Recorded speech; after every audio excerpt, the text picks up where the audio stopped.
CFM, en Tarn-et-Garonne, le MAG. Madame, monsieur, bonjour. Rémi Taureau est là avec vous pour la prochaine demi-heure. Roulons pour l'autisme, c'est le titre d'une tournée en tandem sur le canal du Midi.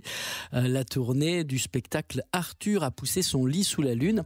Un spectacle qu'on vous avait déjà présenté sur cette antenne, peut-être à l'occasion de la journée mondiale de l'autisme l'année dernière, je ne sais plus. En tout cas, à l'occasion de la première qui s'était faite au Fort à Montauban, ça c'est sûr.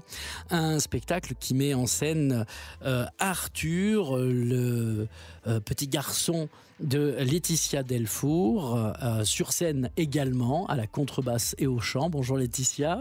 Bonjour Rémi, merci de m'accueillir. Merci d'être là. Sur scène également Jean-François Delfour, auteur, compositeur, multi-instrumentiste pour l'occasion. Et puis Samir Mouhoubi, voilà. qui est à la guitare, à la flûte, aussi multi-instrumentiste, quoi. Absolument. C'est ça. L'aventure de Arthur a poussé son lit sous la lune. On va revenir un peu à la genèse de ce projet.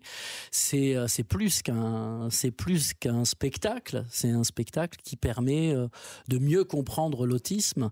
Et puis c'est surtout un spectacle qui vous a permis à vous, avant ça, de rentrer en communication réellement avec Arthur. Oui, effectivement, ça s'imbrique et donc il y a notre histoire. Et on est parti d'un moment de confinement très douloureux où tout s'est arrêté, où les repères d'Arthur n'étaient plus les mêmes. Et donc voilà, le départ, effectivement, c'était ces improvisations qu'on a pu essayer avec Arthur en se disant qu'à un moment de difficulté, à un moment de grande anxiété, à un moment de crise, on allait pouvoir le rediriger vers quelque chose de positif.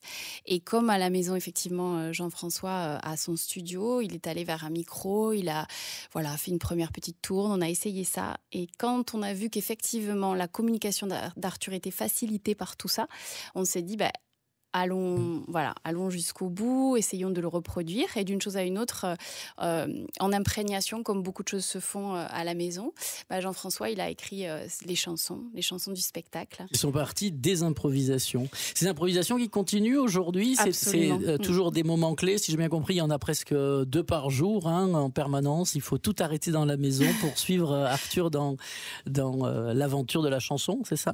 Alors on progresse là-dedans. Au départ c'était comme ça parce que c'était aussi on avait intégré ça. C'était une façon pour lui de dépasser le moment difficile. Et maintenant on n'arrête plus tout à la maison pour faire des impros. Mais si par exemple il y a un moment compliqué, il peut le redemander. Et à sa demande, nous, soit on va accepter de le faire sur le moment ou le décaler un peu. Voilà. Et donc, du coup, on donne cette dimension de liberté et de musique, en fait, où on a la sensation que pour Arthur, tout se synchronise et que c'est plus facile. Et oui, on s'en sert encore. Ouais. Ouais. Et c'est un peu votre vie que vous racontez, un peu sa vie que vous racontez sur scène avec Arthur a poussé son lit sous la lune, un peu votre histoire, jusqu'à l'histoire de sa classe, puisqu'il est à l'école, dans une classe à Montcuq, je crois. Oui, absolument, oui. Ouais. Il est à Montcuq. Là, il fait son dernier CM2. Et en fait, effectivement, sur l'album qui va sortir, il y a eu la présence des élèves de sa classe de l'année dernière. Et ça, c'était très fort pour lui. Et je pense que oui, ça raconte... toute cette histoire raconte la force du lien, en fait. Moi, j'ai toujours eu envie de faire vivre ça à Arthur. Et donc... Et en même temps, ça sensibilise, évidemment, puisque c'est l'objet aussi de cette tournée en tandem sur le canal du Midi. Vous n'allez pas chanter sur les bords du canal du Midi, mais vous allez chanter à Flourens, à Landras, l'association nationale de recherche et d'action solidaire, à Montgiscard. Qu'est-ce que c'est ? À l'association Loisirs Adaptés, c'est ça ? Voilà, absolument. Ouais. Et là, c'est vraiment sur le canal du Midi. Il y a un local et on va faire le spectacle là-bas. D'accord, ça sera le 3 juin. Le 6 juin, vous serez au Théâtre de Verdure à Castelnau d'Estrettefond. C'est ça. à Montèche sur le parvis de la médiathèque le 7 juin. Et puis au théâtre le VO, à l'espace VO à Montauban, le 9 juin sera la clôture de cette tournée que vous allez faire. Donc vous-même, Laetitia Delfour, et Arthur en tandem, quoi, tous les deux sur le vélo. Un geste important. Vous nous en parlez. Pourquoi c'est important? Dans un instant, on écoute Écolalie, un des titres phares de ce spectacle.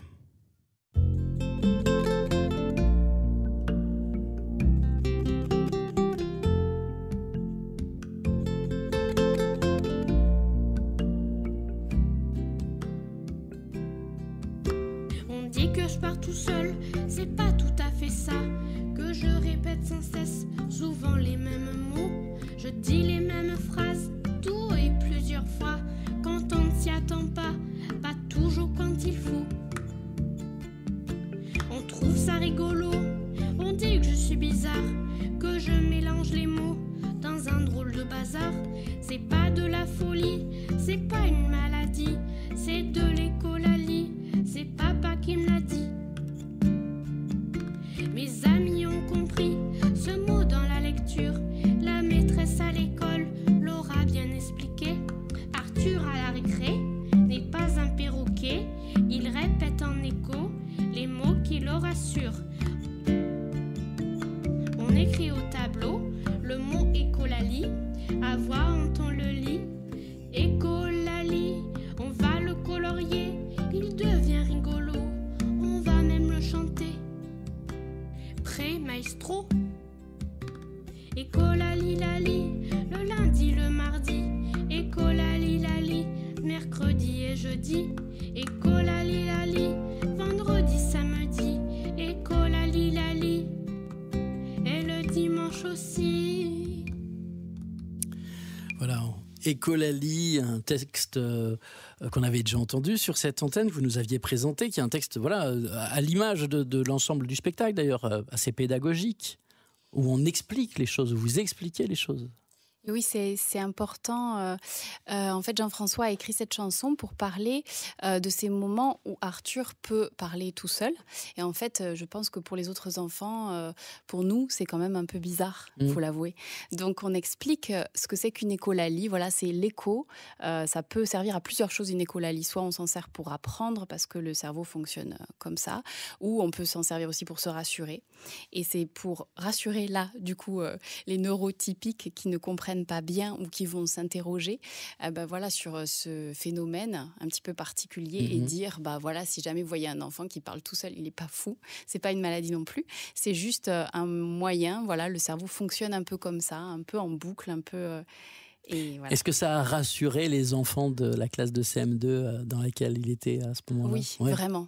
Ouais, vraiment. On est venu d'ailleurs tourner un clip avec eux. Et je pense vraiment que ce travail de sensibilisation, ce travail de raconter en fait la sensorialité différente d'Arthur et de ces jeunes, c'est vraiment important. Vous en avez, j'imagine bien sûr, discuté avec la maîtresse. Donc il est en milieu ouvert, dans une classe dite normale. Et est-ce que ça a apporté quelque chose de supplémentaire d'avoir quelqu'un de différent dans la classe aux autres enfants? Alors Sandra Cotterman, qui est la directrice de l'école de Montcuq, le dit souvent en fait. Elle fait ce pari, du collectif. C'est quand s'invite la différence, quand s'invite la particularité, c'est à l'autre de faire le pas également de cette écoute. Et on se crée, un espace commun. Et c'est ce que moi, j'aimerais réveiller avec cette tournée en tandem. D'ailleurs, le tandem, c'est vraiment le symbole pour moi de l'accompagnement. Donc, c'est l'accompagnement qu'a reçu Arthur avec son AESH. C'est l'accompagnement... AESH, c'est les personnes qui... L'AVS, en fait. Oui, qui l'aident au quotidien. Aide, voilà. Et voilà, le tandem aussi que je peux former lorsque je m'associe, lorsque moi-même je suis accompagnée par une structure comme le TGAC, sa directrice Annabelle Couty, la région, c'est la symbolique peut se filer Et oui, parce que le spectacle, du coup, est accompagné par le Tarn-et-Garonne, hein, la structure départementale Tarn-et-Garonne Agriculture, TGAC. Absolument. Hein, c'est ça. Absolument. Donc ça vous a permis quoi, de faire des résidences d'écriture, des résidences création, de faire un peu tourner oui, voilà, exactement. Et puis là, on va faire partie de la programmation du Big Bang des Arts notamment. D'accord. Donc ça, c'est intéressant parce qu'il y a une intervention dans une école. On peut... justement faire ce travail-là de discuter, de reprendre. Vous ne faites pas que le spectacle, vous venez en amont du spectacle, rencontrer les élèves. Il y a une intervention et donc du coup on peut partir des préjugés, essayer de les bouger, de se raconter un peu tout ça parce qu'en fait c'est pas pour... On tente de raconter la sensorialité différente, donc on part de la sensation. C'est ça qui est intéressant, c'est concret pour chacun d'entre nous la sensation, comment on ressent les choses. Tiens, on écoute encore un morceau qui raconte bien ce que vous vivez, puisque vit Arthur. C'est un morceau qui s'appelle Flip Flap. Les yeux rivés sur une BD ou dans la cour en train de marcher. Il n'entend pas quand on l'appelle, ses petits bras deviennent des ailes. Il ne faut pas vous inquiéter, il n'essaye pas de s'envoler. Il ne faut pas vous affoler, c'est sa façon de s'exprimer. Flip, flap, flip, flap, flip pas quand il flappe. Flip, flap, et c'est si décap.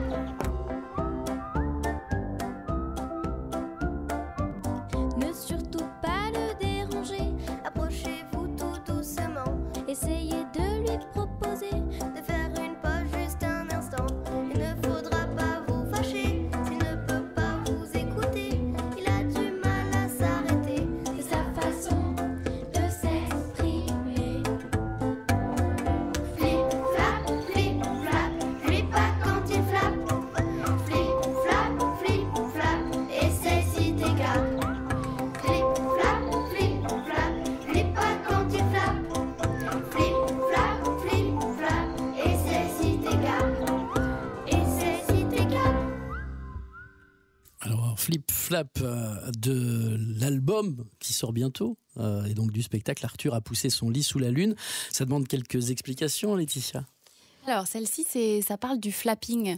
Donc, c'est ces gestes stéréotypés, les gestes un peu, des gestes incontrôlés que font les personnes avec autisme quand, en fait, ça va passer par le corps plutôt que par une communication verbale. Donc, c'est des petits gestes, qui peuvent paraître un peu comme si c'était des gestes d'agitation. En fait... Et donc, parfois, ça peut étonner en fait, l'entourage. On se dit, mais qu'est-ce qu'il va faire ? Est-ce qu'il est en train de se préparer à me taper ? En fait, c'est juste la voix qui voyage au bout des doigts, je dis, dans le spectacle. Et donc, cette chanson, elle est chantée par Lilou Berline, qui est une très, très grande amie d'Arthur, qui lui a énormément apporté. Et son cousin aussi, avec lui. Et on entend... pour moi, c'est très important que chacun ait pu apporter quelque chose à cet album et qu'avec cette façon de chacun pouvoir faire un peu sa part et contribuer à cette aventure. On est en train de parler de Arthur a poussé son lit sous la lune, ce spectacle qui va être joué dans le cadre d'une tournée en tandem sur le canal du Midi du 2 au 9 juin. Avec vous aux commandes du tandem, Laetitia Delfour, et puis Arthur qui va pédaler. Lui aussi, sur scène, on retrouvera bien sûr votre compagnon, Jean-François Delfour, et Samir Mouhoubi. Voilà. Et je voulais savoir comment Arthur, lui, il le prend, tout ça. Comment il le reçoit et comment il le conscientise ou pas, finalement, toute cette aventure-là. Oui, c'est très intéressant tout ça parce qu'en fait, au moment où on a écrit les chansons, en fait, donc Jean-François a écrit ces chansons-là et c'est vrai que ça parlait d'Arthur et lui, il restituait pas grand-chose à Arthur à ce moment-là. Et donc, on s'est dit, on va le regarder grandir avec tout ça. Et c'est vrai que là, on voit toute cette année durant, ça lui appartient, quoi. C'est vraiment pas un endroit où on pousse Arthur et c'est ça qui est absolument génial, c'est qu'on est dans une forme de liberté et c'est ce qui nous intéresse, quoi. C'est vraiment cette interaction très vivante, très vibrante. Et moi, mon souhait, c'est de communiquer cette joie, en fait.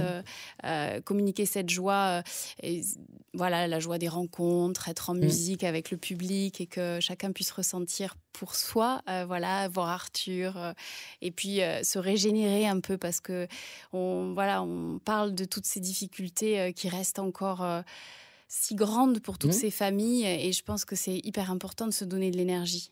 Oui.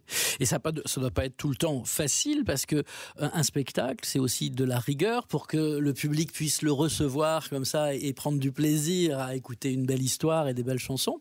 Ça demande quand même de la rigueur et peut-être que ça va être quelque chose un peu difficile aussi pour Arthur de devoir être là au bon moment, à la bonne heure, refaire les choses. Je vous assure qu'en fait, lui, ce n'est pas une contrainte pour lui. En fait. Pour nous, oui. Pour moi, sans doute, parce que je dois être là pour absorber certaines choses. Mais dès qu'il est sur scène, en fait, tout s'installe. En fait, il est hyper pro. En fait, il ne part jamais en retard. Moi, de temps en temps, sur une chanson comme La Roue, j'ai mes acolytes qui me regardent parce que je pars à l'envers.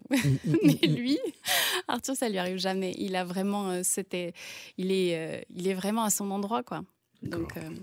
Alors, on va encore écouter un morceau qui est un morceau militant pour le coup. Là, c'est votre combat, ça. C'est d'être dans le milieu ordinaire pour des enfants qui ne le sont pas forcément ordinaires. Arthur, tu peux lire ce qu'il y a là ? Tu peux le lire ? La cantine est un droit pour tous. Moi j'aime bien manger à la cantine avec les copains et les copines.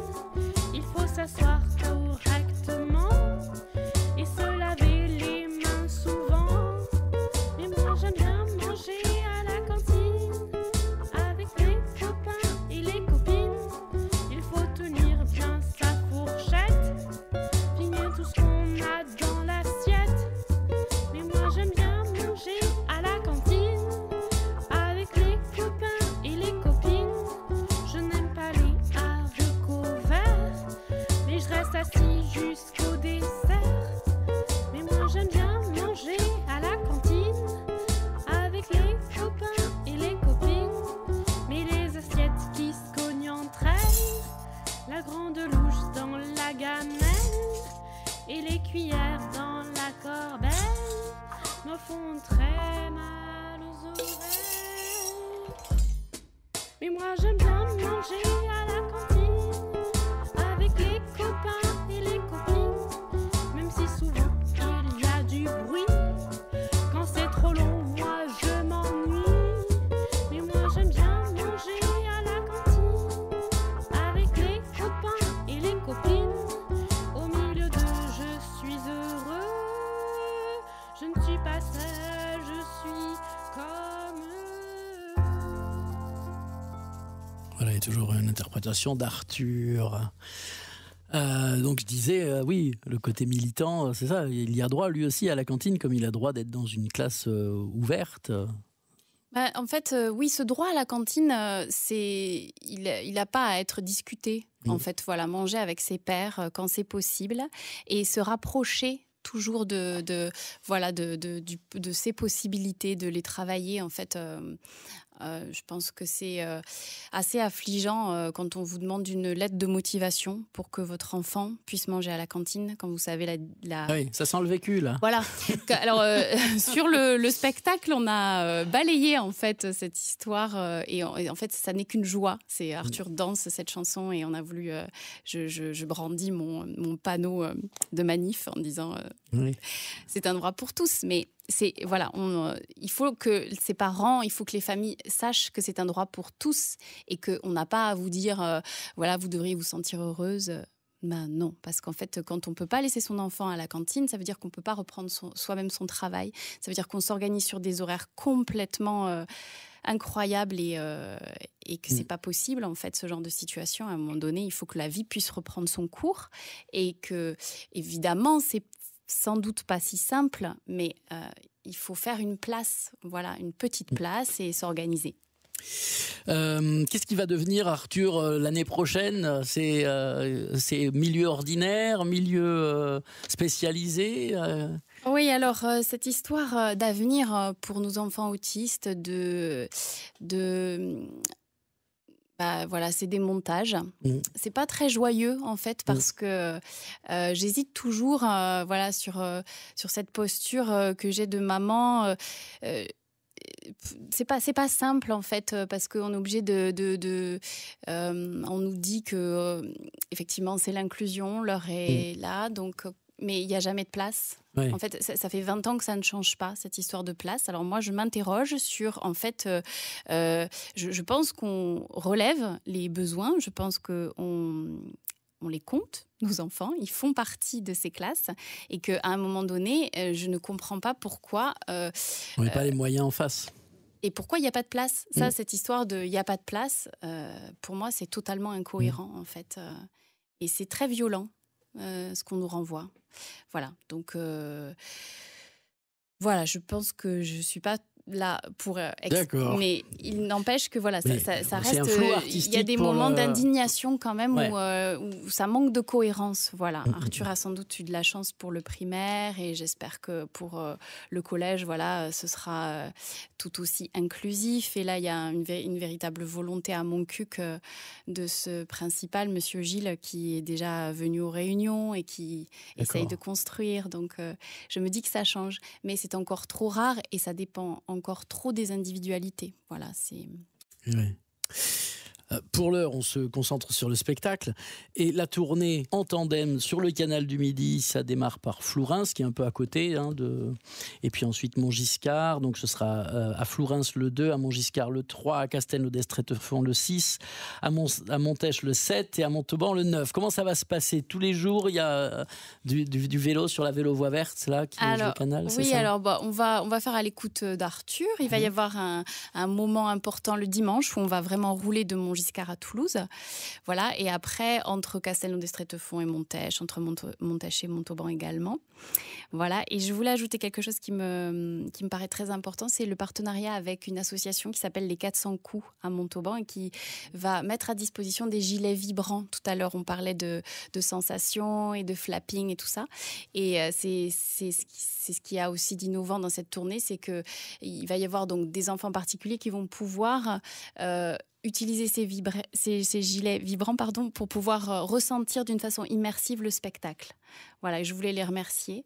Et je trouve que ce sont des très beaux partenariats, des très beaux tandems avec des associations qui font leur part, leur colibri. Voilà.